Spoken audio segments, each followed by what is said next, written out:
Okay, you're all set.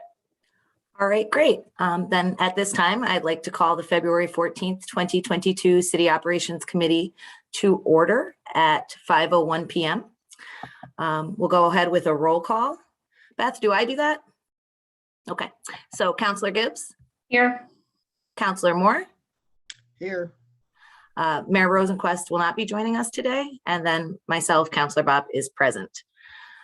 All right, all committee members have received a copy of the minutes of the January 10th, 2022 City Operations Committee. I will now entertain a motion to accept the minutes as presented. Okay, motion by Councilor Moore. I probably shouldn't, well, I mean, I guess I could second it, but I wasn't present, so I can't really say if the minutes are accurate or not. So True. I'll second the motion, I guess. Okay, thank you. I appreciate it. So motion by Councilor Moore, second by Councilor Gibbs. All in favor? Aye. All right. I'm just going to abstain from the vote because, like I said, I wasn't present, so I can't verify. Yeah. Sorry. No, totally fair. I appreciate that. All right, to move into our agenda.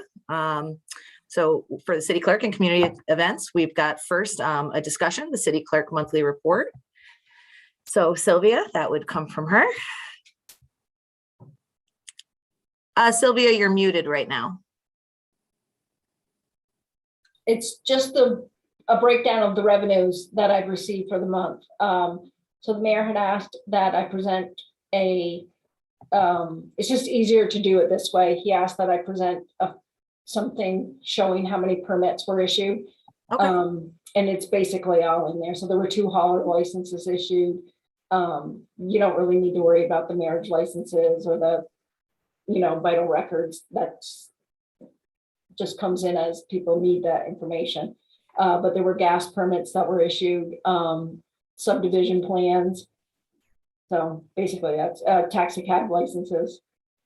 All right, great. Thank you so much for preparing that and sharing that with us. Are there any questions about that at this time from anybody? Okay, great. Thank you again, Sylvia. You're welcome. We've got item number 2.2, draft resolution authorizing the mayor to sign various fishing tournament agreements. Let me just pull that up.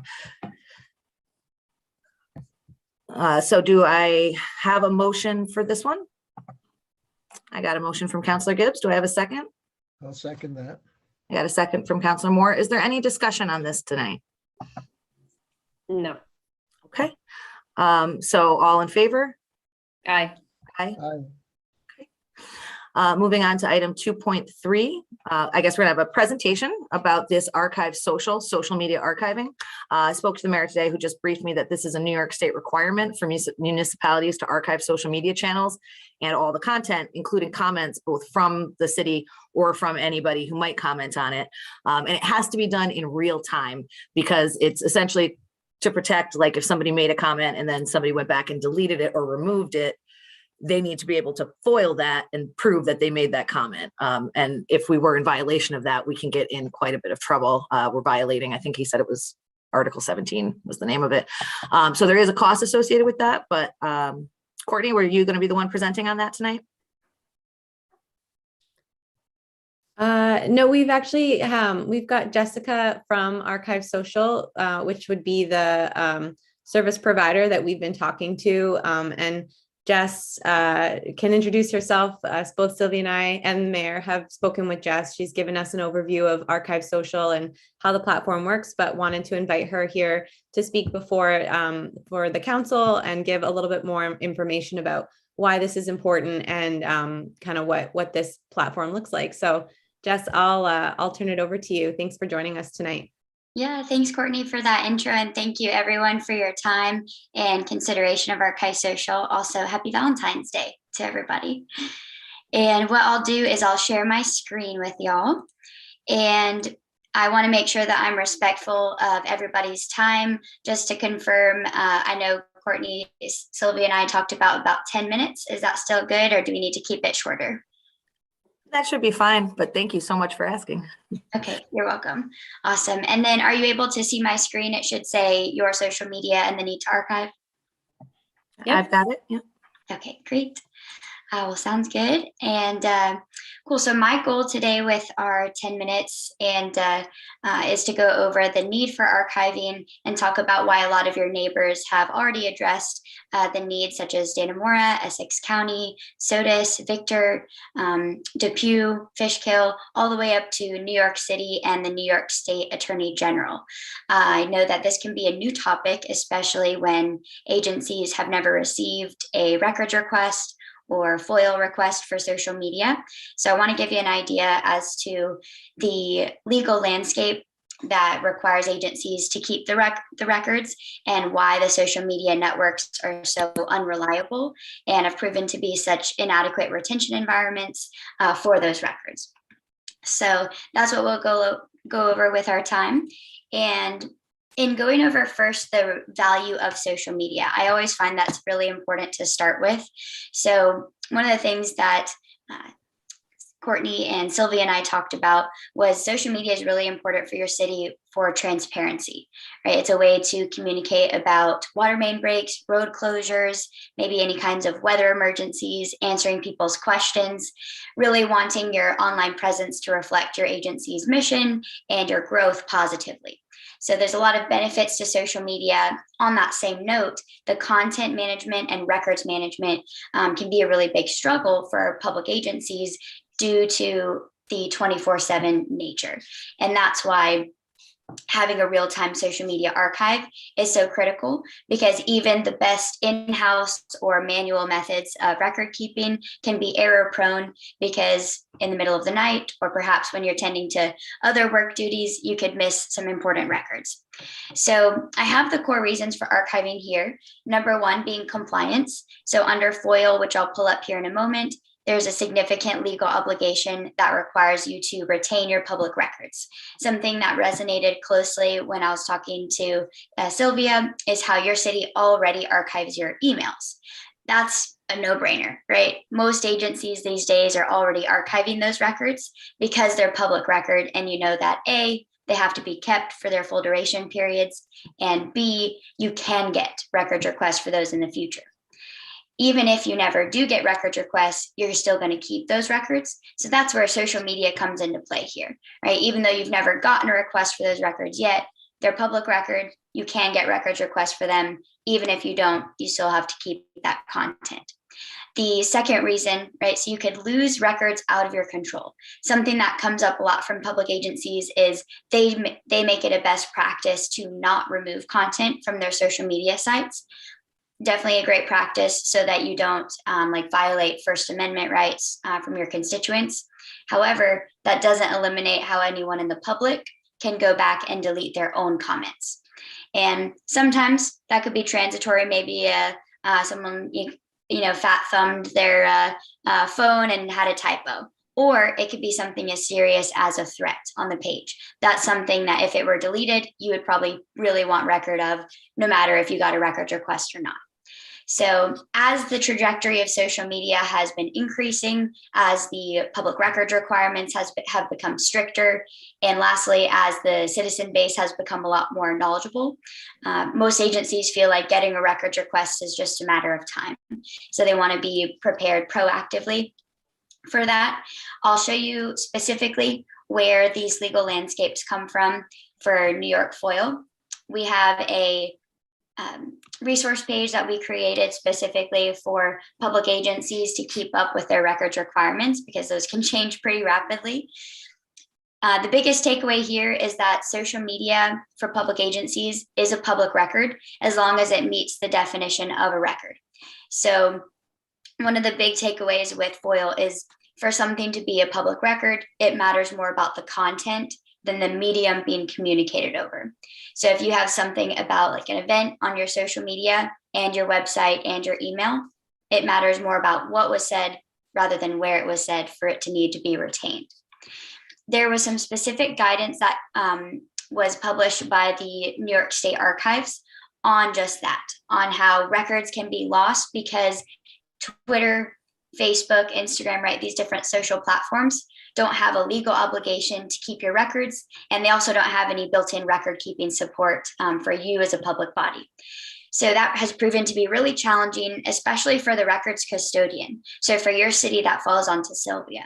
So the big question that agencies such as your city would need to ask yourselves is, okay, if we were the ones who got a FOIL request for social media, maybe some of those comments were deleted. Would we have a way to comply with that at this time? And what most agencies are finding is the only way to be compliant and use social media is, as a government agency, is to be archiving it, and not only archiving, but in real time. Archive Social is very unique in the sense that we're the only archiving approach that was built from the ground up for social media. So we're able to capture that in real time. One of the last things I wanted to mention on why that's so important is that real-time capture matters because every record matters. The comments that may be deleted, that's kind of a stumper at times when this is a new topic, is why would we be responsible for deleted comments?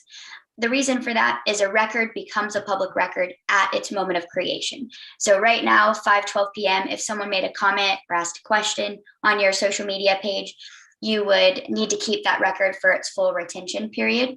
Retention schedules are typically based on content as well. So if you don't have those already set up, then you would technically be able to get a records request for anything that meets the definition of a public record on your page. So with Archive Social, we're a cloud-based solution that archives your social media on the back end so that it's in the background, you don't have to worry about it. And then if you get a records request, even for deleted or blocked users, hidden comments, you'd have a compliant way to easily retrieve those records. So I'm being conscious of the time here. I know we still have a couple of minutes, but I wanted to make sure, are there any questions on the legal landscape or why social media is unreliable? Jessica, I do have a question. So we've never used Archive Social before. So how have our social media posts been archived prior to this? Has it been Sylvia's responsibility this whole time, or how has that been done until now? I'm assuming this isn't a new mandate. Freedom of information law has been around for a while, but I'm assuming this isn't a new mandate. So I guess I'm just wondering about why now. So I'm not sure if you can answer that, or if Sylvia or Courtney needs to answer that. I guess I'm just not clear. Yeah, I can chime in first, and then if anyone wants to, you're welcome to. I think the timing here, you're right? The legal landscape has been set for a while. It's constantly evolving. As I understand it, at this time, your social media records have been retained on the social media networks like Facebook. And then when Sylvia or Courtney have seen it fit or are able to, they'll take screenshots or manual downloads from the page to try to proactively keep record of what's important. So the best manual method that you possibly can, but it's just impossible to keep up with the 24/7 nature of social media.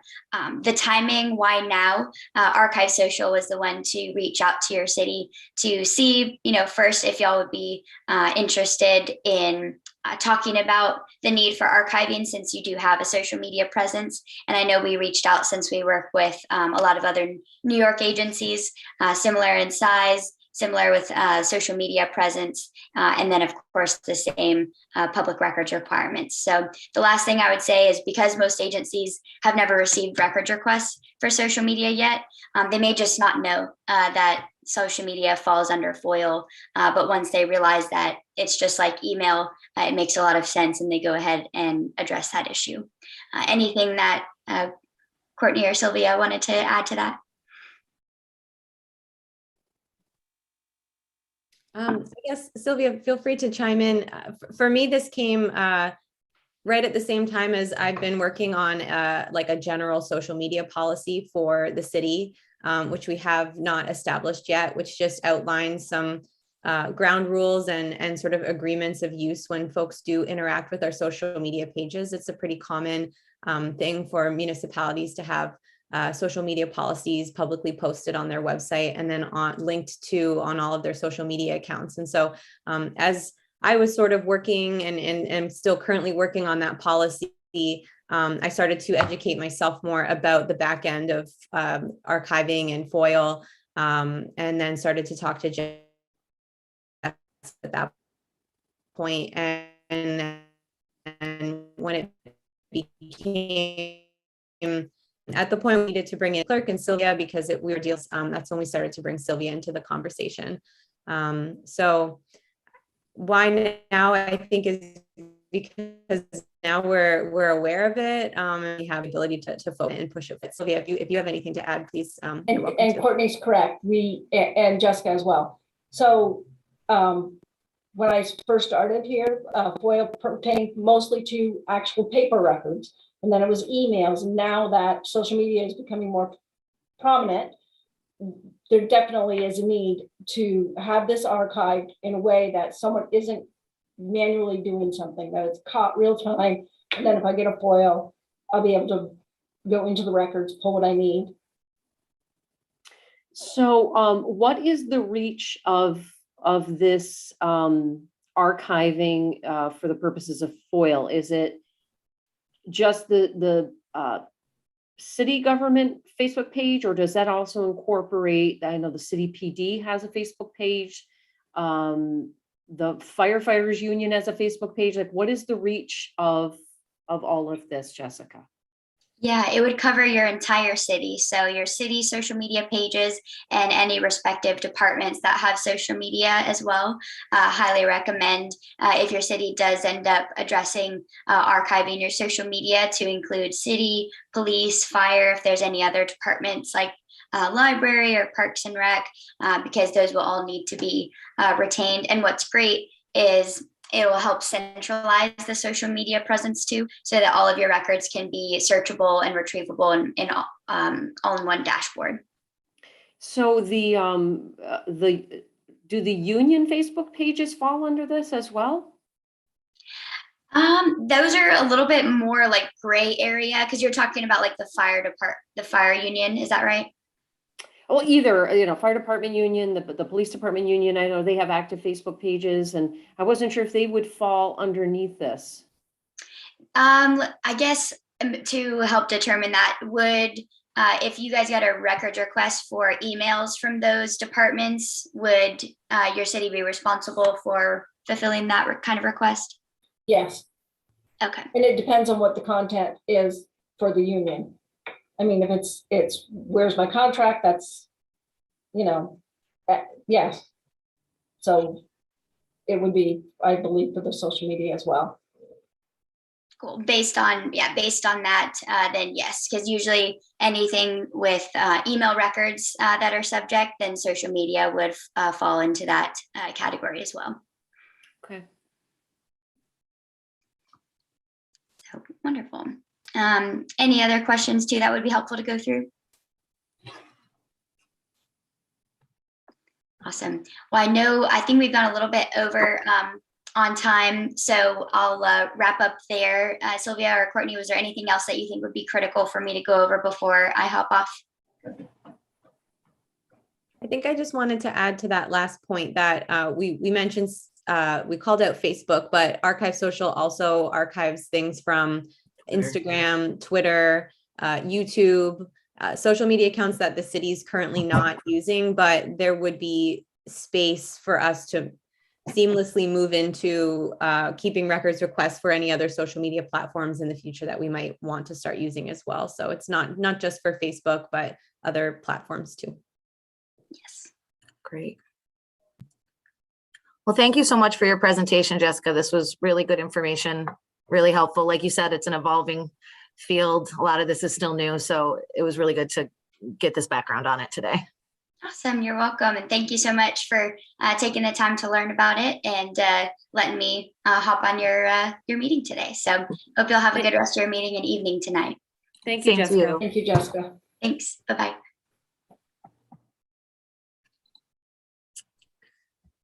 So the one, Caitlin, I do have a question about, and I don't know if you can answer this. I saw the cost of it for, is it a yearly cost? it is a yearly cost. That's what it looked like to me. Let me pull this up again. I have it right in front of me. But when I was reading through it, it did seem like it was yearly. Since Jessica, You can do monthly, but it's cheaper if you do it yearly. So is this already budgeted, or is this going to come out of operations fund for somebody's department, or how is this getting paid for? I think it's gonna be, my understanding is we'll split it amongst the departments, since every department Oh, okay. will have some kind of access to social media at some point. All right, those are all the questions I had about it. okay. Right, and the total cost was what? It was like 2,990. Well, we'll be getting to that. $98, something like that, yeah. Yeah, which over the course of a year for the work it could be covering. I mean, I definitely see really good value in it. I think that as social media becomes a more and more active place, and especially, you know, we know how it is, the way people comment on things and get themselves involved on social media sometimes and no other place. I think it would be good to have that kind of coverage and protection. So I definitely am on board with it. Well, I didn't realize that that this was a mandatory component. I mean, I understood, you know, like what Sylvia had said. Jeff and I were talking earlier, and I didn't realize that that archiving the social media platforms was a mandatory component of open meetings. Excuse me, of freedom of information. So I had no idea. Yeah, I didn't. I gotta be honest with you, I'm not a social media person. I don't have any social media accounts, so it's all kind of foreign to me, but I definitely need to be in compliance. The city needs to be in compliance, so I think it's a great thing. Okay. Yeah, and I didn't realize it applied either, but it makes sense, you know, as it becomes a more and more of a tool that people really use, and it's not just a social thing. It's Jeff, were you going to say something? Yeah, I had a question. You mentioned some places that, are doing this, but I was wondering if Clinton County or town of Plattsburgh or any other area, people in our area had picked up on this. The town of Dannemora, Jessica had said, Yeah. and she had given several other ones, but that's the one kind of sticks in my mind a little bit. I'm most concerned about the places that are germane to us, like the county and town of Plattsburgh. Those are the players. I would wonder if they had picked up on this also, or is this something still pretty new? Would you like me to speak to that? Please. Okay. Yeah, please. Sounds good. So we don't work with Clinton County. I was trying to look really quick to see if they're looking at us currently. So I can put it in the chat. But yeah, the closest agency that we work with is Dannemora, and then Essex County, Sodus, Victor, Depew, Fishkill. So I don't think we have any like right in your immediate county or your county or like the town, for example. I think like you mentioned, it's something where some people have never heard of it before. Once they do, it makes a lot of sense. And then a lot of it has to do with the timing of the budget, if it's an unplanned expense for this year. But hopefully that answers your question, Jeff. Thank you. Is there any more discussion about this particular item right now?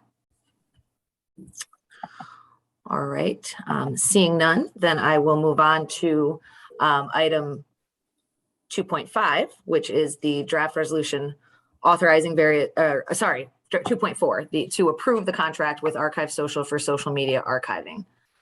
I'll make a motion. Okay, and do I have a second? Okay, Jeff seconded it. So all in favor? Aye. Aye. Any opposed?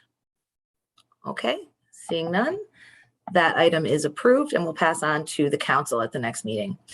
Okay, item 2.5, draft resolution authorizing various 2022 Strand street closures.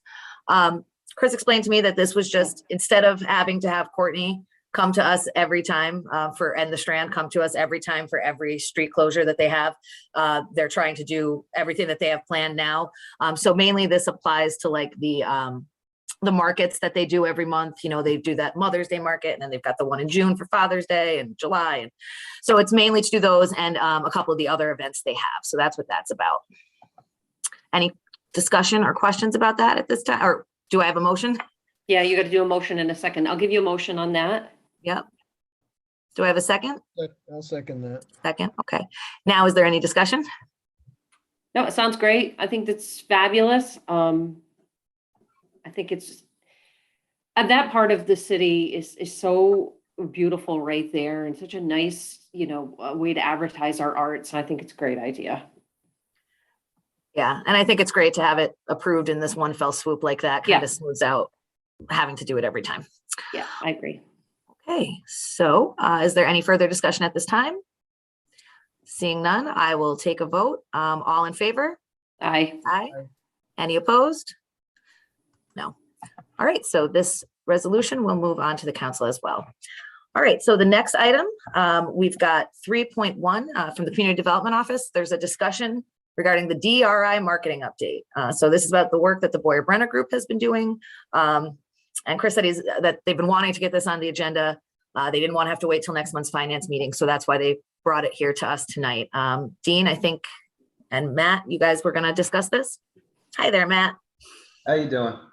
Yeah, thanks everybody. Aaron Benner and Chris Boyer from Boyer Benner Group are here to present their final plans for the signage that is to be fabricated as part of the DRI's marketing signage and branding portion of that grant. They've been working on this for several years at this point. At some point last year, a similar presentation was given to the council just to get their feedback for the types of signage that were being designed. This presentation is to provide the council final opportunity for comment. What we're hoping for tonight is to get your approval to move forward with actual fabrication of all of this signage. The grant contract is coming to an end this summer, and we'd like to get in touch with the manufacturers and give them the go-ahead to start printing these signs. So I will turn this over to Aaron and Chris, who can provide you details as to what exactly they'll look like and where they will be located. Hello, everybody. You hear me okay? Yes. Hi, Chris. Thank you. Awesome. I'll jump right in here and share my screen with you. So yeah, like he said, this is mostly kind of like the final proofs, press proofs for the signs we have lined up and decided upon at this point. Let me jump right into this is what we're calling location signage. So these are the ones that will be next to some, in this example, this is the Arts Park. This will be a new sign. In other words, there's not an existing footprint or a cement pad attached to, so we'll have to put that in the ground. But this was the first one that I believe, Matt, correct me if I'm wrong, this is approved. Yep, it's all approved. Yep. So this is the one of two. The second one, I'll move right along. Just stop me if I'm going too fast. Is the Arnie Pavone. I don't believe this one's final approval yet, but this is pretty close, if not approved. Yeah, and when Chris says approved, he means that we've run it by Senator Little's office and the Pavone family, just to make sure that they're okay with the text. Right. And make sure everybody's okay with that. Yeah. This one will go on the ground right across the street from the West Locom building, right next to the parking lot. There's a space available there. All right. Now we're on to some of these. These will be replacing existing signage. We have a photo on the left showing you what's sitting there right now. So this one, if you look at the picture, is on your way heading east to downtown on Route 3. We changed a couple. The existing was the city, the ferry, Kent the Lord, and waterfront, which is kind of taking everyone away from downtown. So these are kind of the opposite. We're bringing them to the new park. Kent the Lord is kind of going away, but still probably pretty important. Harborside and the City Beach actually is taking them away. So the only thing we would consider changing is are these the right four? That's the only that was one piece we'd want input on, along with many the next one as well. I don't know if you have any thoughts on that. I mean, I think that they are the appropriate four. I see what you mean about wanting to, pull downtown, but these are key features of our area. So, Right. I want Right. people to be able to know where to go for them. That's right. Once you're Oh. downtown, the nice thing is you can walk around and see most of it. So True.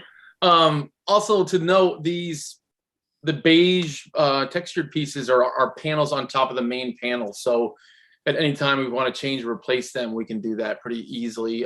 Take the panel off, take the vinyl and replace it with new vinyl without the cost of a whole new panel each time. And next up, we have the other. This is the one next to the Buster's Sports Bar across the street when you're heading downtown from the south. As you can see, we took the college and the hospital off and added just a farmer's market reference. Actually should be pointing upward. I'm looking at this. Yeah, I will correct that. But so same thing here. We changed, I believe, 2, and the other 2 are the same. So heading downtown is straight ahead. Harborside straight ahead. Very little. We haven't taken the left onto Broad instead of going straight. Any questions on this one? I'm just making a note on that one change. Okay. This is the sign, and Matt and I spoke via email earlier that broke. We plan to still use it, just change, I believe it snapped off. It converts to wood, the old one at one point. It looked like it's a metal base. It's hard to tell from the pictures. But we intend to having this being a one panel with 2-sided pieces, which will make it stronger itself. And I believe that the poles themselves will be a little stronger than the previous. Because it's a good spot if you're coming from either direction. This is coming from, I believe, if you were leaving the post office heading downtown, it would be on your left, a little raised up right there. So once the sides are not the same, so the existing one, you can see the 4 that were there. We added a 5th because we could, because we didn't have the decoration on the bottom. We decided to add an extra panel there. On the flip side, which you can see when you're coming over the bridge heading downtown, we also added 5 there because it's a matching side. So we figured we'd take advantage of the space and add more stops. Okay, now we're getting to the more interesting detailed pieces. These are the newer idea that a lot of these, not this one included, are replacing the blue arrows that we all see on different spots downtown. There's 7 total, including this one. This would be a new one. If you can see from my little dropper tool, when we figure this is the best point to put that piece, because if you're coming from the actual docks, or if you're coming from the Naked Turtle or wherever your dock, you're probably going to hit this sidewalk if you're on foot. These signs, I don't know if you remember from the previous, are roughly, I don't have it in front of me on top of my head, like 18 by 48. So they're designed for foot traffic. They also will have a mounted solar light on top to kind of cast a little light on them. This one, and each one features one piece that's nearby. It's either in the list or it's just where it's located. So in this case, we featured the Mohawk Land acknowledgement. And like we put a little arrow there. I can zoom in a little bit. That gets you a little closer here. And we, of course, can send along a copy for people to look a little, oops, well, that next one on me.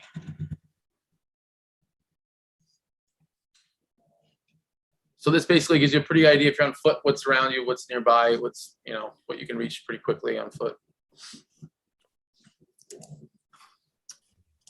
And the next is an existing one that's obviously by Pizza Bono. One concern here was when we first talked about this one is it going to be, it gets pretty tight there, but I believe with the garbage can being there, you're already not going to go to the right of it. And then on the left, we're only talking about 8 to 10 inches. So I think we should be okay on that. Once again, this one features just a general downtown statement, and none of the actual destinations are featured on this one.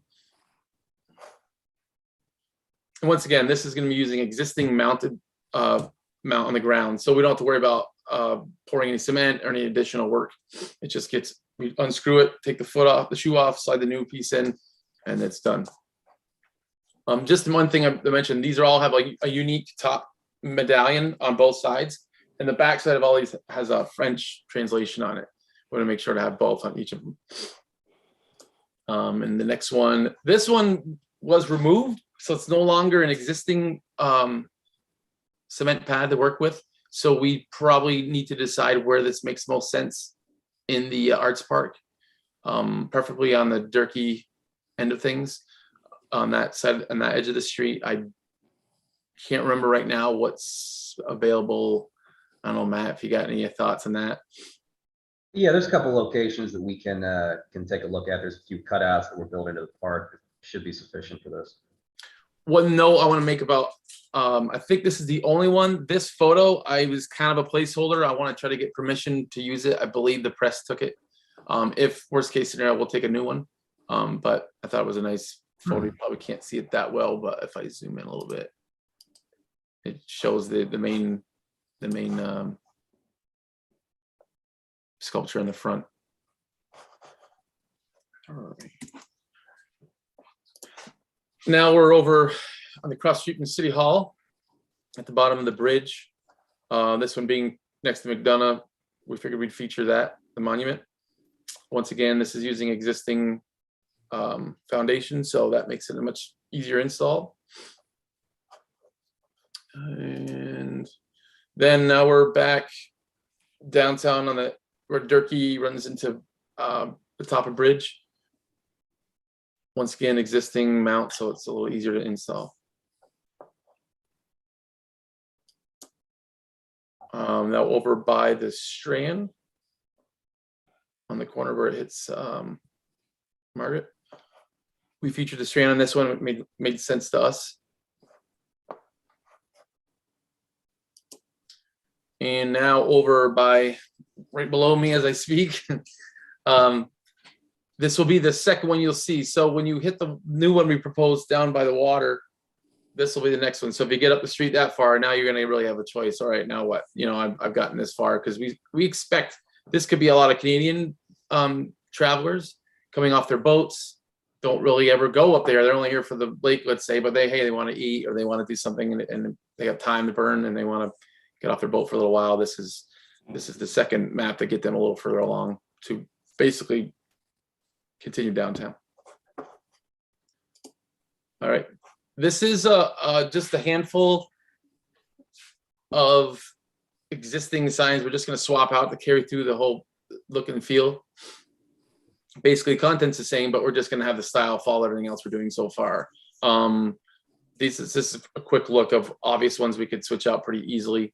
Bike path and the Harborside signs that are down.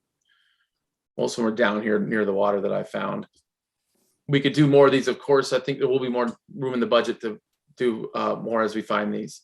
As I get to the last page, I can show you what they are per piece, so you can see we have room to spend more if we need to. We're going to do one of these at this point to be located right next to the actual mural, so people see that can take a look at this and see a little more background on Michael Anderson and his history. They're going to be just like the others that are all around downtown and have the same look and feel, so that matches all the rest. The color they're using is pretty, if not the same, it's very similar to the color we're using for our darker color for everything, so it'll fit in nicely with everything else. Oh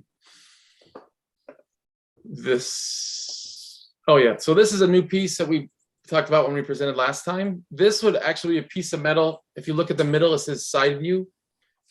It'll be bent, so when you're walking up, it's perpendicular to the ground, because the actual, I call them the tabletops, are a little bit angled. So this is so you can see, oh, if you can't see from a distance, sometimes from a distance, these aren't real obvious what they are. We figure with them being this label on there, I'll bring more attention. This is going to be a piece of steel with all the lettering and graphics cut out of it. I think it'll be pretty impressive when they're finished. The bend, like I said, will keep that more of an attention grabbing header, but not too loud when it's a nice color. So this is what we have so far from the pricing for the cost of powder coating all these metal signs, and then vinyling over the ones that need vinyl, which is all but the last ones I just showed you need vinyl on top of them. This is everything I showed you today and how much each piece costs. in some cases they're two-sided, like if I go down to the 5th piece, the extra large sign, I'm calling it, the one that's two-sided, it's over by the flower shop. That one's obviously larger due to the fact it's set back and to see it when you're in your car. And it's two-sided with 5 panels each side, so it's got a lot of information on it. So therefore, it's a little more expensive. Let me see here. Yeah, like I was mentioning, the small vehicular signs, 3rd from the bottom. Well, I showed you the 5, the 2 Harborside, and 3 bike path. They're $224 a piece finished. However, you'd have to mount them on existing poles that are there. However, you can buy those, I think they're called D-channel. Those are pretty standard, easy to get to mount to if you need to put something new in. Let me see here. Yeah, I put 6 down. We don't have a final count of how many of the tabletop style historical signs there are to do if we want to move forward with this. So we want to give you kind of a, the 466 piece, because they are custom cut metal and powder coated, so they do have some expense to them. But we have it as of now. We're thinking 6. I think would cover all that I can think of off the top of my head. But if we need to get an exact number, we can adjust for that. So that brings that total of these to the 43,962. One other piece I want to throw in here that we don't have a final plan for at this day, but if I go to the next page, if you remember, we had this concept of these like 4 feet off the ground, foot traffic, little tiny maps here and there. We didn't go all the way through with this yet because we were talking and we decided maybe it could be too much signage going on. We'd like to kind of do what we've got so far and see how we feel about it. And maybe these turn into like history trail markers on a different purpose, and maybe not all the way downtown. Maybe they're on your way, Aaron, like we talked about, from the dock side or the harbor side sign, that whole path. You could have little things every other pole that say, at this location this happened, or make them more historical. But kind of like have this in our back pocket to use, because they're easy to apply once they're made. The price isn't too expensive per piece. So we put them on an existing light pole, so there's no large expense as far as putting them in the ground. You don't have to do any of the cement pouring or any foundation stuff.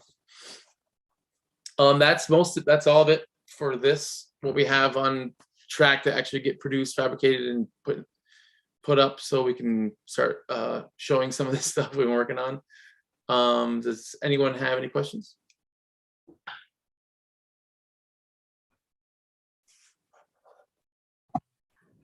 No questions from me, but thank you for the work and for taking the time to walk us through that. Sure. And I think the signs look great. Yeah, we're trying to bring the history vibe with the modern logo and make that all work together, which is an interesting challenge. But I think we're getting to the point where we still have that pop of color, but still have that historic feel too. Yeah, I like that combination. Guys are getting it. Thank you. Could I add just one thing, Chris? I'd have to add like at least one thing. I think one of the most exciting, look at Beth, she knows. One of the most exciting parts is we're partnering with some local vendors, either Jefford Steel or Arrow or JP Signs, all Clinton County based. So we'll be able to produce these in a way for this project, but also have the ability in our own backyard to be able to produce more in the future. And I think that as the city grows and develops, that's an important piece to keep in mind is we'll have a local vendor right down the road, and we'll have a per price. So if we look at grants in the future or whatever it may be, those pieces will be there. So I just want to add that quickly. Thank you. That's great. Thanks for bringing that up. All set. Okay. All right, so, hearing no objections from the council, we'll clarify a few of those final remaining points with Chris and Aaron, and we will get these in the fabrication pipeline and hopefully have everything ready to be put in late spring to early summer. Cool. Awesome. Thank you all. Thank you. Thank you. Happy Valentine's Day. Thank you. Yeah, Thank you. Same to you. Okay, well, there's no action to be taken on that one. So if there's no further discussion, I will move on to item number 4. If there's any public comment, Beth, do we have anybody? No, okay, and there's nobody here. Point 5, item 5, new business. Is there any new business to come before the council, the committee Yes, tonight? yes, Caitlin, actually, I had a couple of things. The mayor isn't here, so, and I just see that Courtney has signed off, and so I'm not sure if she can, if you can get an answer for these, but Jeff and I were talking earlier, and we were hoping we would get an update regarding ClearGov. We're paying for this platform, and I don't recall ever receiving information on getting access to information. And I was hoping we could get an update on when is that going to be available for us as counselors to start looking at? Has it been populated with the information? I don't recall us getting any information on that. Did I miss something? I haven't gotten information on it either, so I don't think you've missed anything. But what I do know is that there was supposed to be an IT discussion tonight, which may have included some further updates about ClearGov, but Chris had that information. So he said he was going to be drafting a memo to the council about that, and we'll be getting it out to us this week. Okay. So if that doesn't include that information or address that, then we just need to go back to Chris with it, because he didn't mention that specifically when I spoke to him, but it was Okay. fast, so. Okay, and my other question was, I had sent you a calendar Mhm. of events for celebrating Black History Month, and I wondered if you had an update about, is there anything that the city is going to be doing to plan events or participate or anything of that nature? Yeah, I wish Courtney was still here because she's helpful in that. So what Courtney has been doing, so as far as with the events with SUNY, the only event that the city is involved in any way is actually something that Councilor Canales had set up with SUNY. So it's in conjunction with them. I would actually have to double check that calendar to see if it was reflected on there. But I've reached back out to him a couple times to get more information on that event, and I haven't heard back yet. I know Courtney did as well. And I just don't know if he's seen the email thread. But I know it was something this Wednesday night that is happening, I think at City Hall. So there is, Oh. yeah, well, like I said, Jamie was kind of not the most clear about it. He just said there's an event I've been working on with SUNY. It's this Wednesday, but then didn't provide us with much more information because we both wanted to help promote it. So that's the one thing that I know of as an event. The other thing that Courtney's been trying to do is trying to use the social media. So she had planned a certain number of posts that she was using just to talk about Black history in our area, things like that. What I talked about with her is definitely next year making a more concentrated effort to have a definite social media campaign that involves more frequent posts and things like that. And also more events that could engage the community. We talked about like in Albany, one thing that I used to really enjoy, granted it was in the summer, but they called it African American Family Day. And it was just, there would be different vendors, food vendors, clothing vendors, craft, vendors, things like that. And it was just a really great opportunity to both provide an opportunity for diverse members of the community to come together, but also for them to showcase their talents and their skills and wares. So, maybe something like that might be something. I know Courtney's definitely involved. She's on board and interested, but I just think this year it just didn't come together between the pandemic and everything else. So, I don't know, Elizabeth, if you had any ideas for things that, this year, I know we're kind of in it and we're halfway through the month, but I don't know if you had any thoughts. Well, that's the reason why I shared the calendar with you, and I was hoping that Courtney was planning something. Jamie had brought it up well over a month ago, and I was just hoping Courtney was going to have something ready to share with us about how Black History Month was going to be celebrated in the city. But It doesn't sound like that's happening, and it sounds like Jamie is sort of involved in something Wednesday night, but no one's really clear about what that is or. Yeah, I just haven't been able to get a response from him because like you said, he had brought it up, and I think it was the organizational meeting. He mentioned wanting to do something about it. So I followed up with him by email, and said I would be interested in helping or doing anything I could if whatever ideas he had.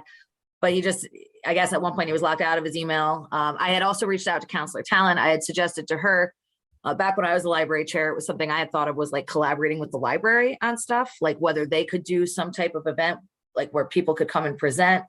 I know that they already do things like pull books and things like that, but, making it more focused and more in conjunction with the city, something a little more involved and prominent, I guess is the word I'm looking for.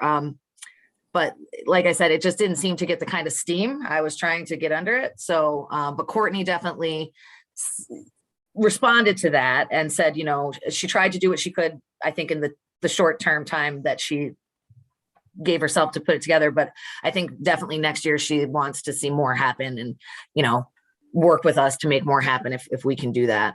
So, I mean, it's definitely something I would like, I know I would like to help promote, and you know, it's just hard to pull it together. I don't really, you know, like I said, I've asked Jamie a couple times about this event, just didn't get really specific details. So Okay, all right, kind of a holding pattern. okay. Thank you. Yeah, sorry, I don't have better news for that. I agree that's that it's okay. something, but you know, I definitely agree it's something I would like to see the city focus on a little more. Because I think also, you know, I've gotten some feedback from people that it doesn't always feel like the most hospitable place to people of color, and maybe that would make it seem more hospitable. So, Well, I would actually like to see, and again, I'm sorry Courtney's not part of this conversation right now, but I would really like to see the city dedicate time to celebrate every month and its particular theme. You know, I would like to, and I would like to see those events coordinated with SUNY Plattsburgh. I mean, we have the SUNY campus here, and they have a diversity, basically like a diversity department there, where they have people who are employed to promote and push and coordinate, and there's some talented people there. But I would like to see the city host an event every month in celebration of whatever the theme is. I don't see any reason why we can't do that. We have Trinity Park, that's our freedom of speech space in the city. And I like your idea of, you know, like a fair, clothing and food, music. Why can't we do that every single month? We're always looking for things and ways to promote our city and make the city feel more inclusive. Because it is diverse. I mean, we may not have a large diverse population such as large cities, but there is nonetheless some diversity here that I think needs to be celebrated and recognized. So if you could pass that on to Courtney as a request, I would appreciate it. I would love to see every single month at some point dedicating some time to celebrating whatever the theme is. And I think that would be really great. yeah, it would be great, especially too, like, you know, I mean, you know, you think about like October, you've got like the Stop Domestic Violence, you know, there's like a lot of, you know, things that it would be great to help bring attention to. And then I think the other benefit of it is it helps the people of Plattsburgh feel like the city cares, you know, about important issues instead of just dollars and cents. Yes, you know? yes. Absolutely, absolutely. Okay. I will reach out to Courtney about that, and I will copy you on that email, and hopefully that's something we can start to get some steam under, because I would That'd like be to great. That'd be really great. I'd like that. Thank you. Is there any other new business to come before the council this evening? Okay, seeing none, I will now take a motion to adjourn. Counselor Gibbs, do I have a second? Counselor Moore. All right, all in favor? Aye. All right. Well, thank you so much. I hope everybody has a great rest of their evening. Thanks, Caitlin. Have a good night, everyone.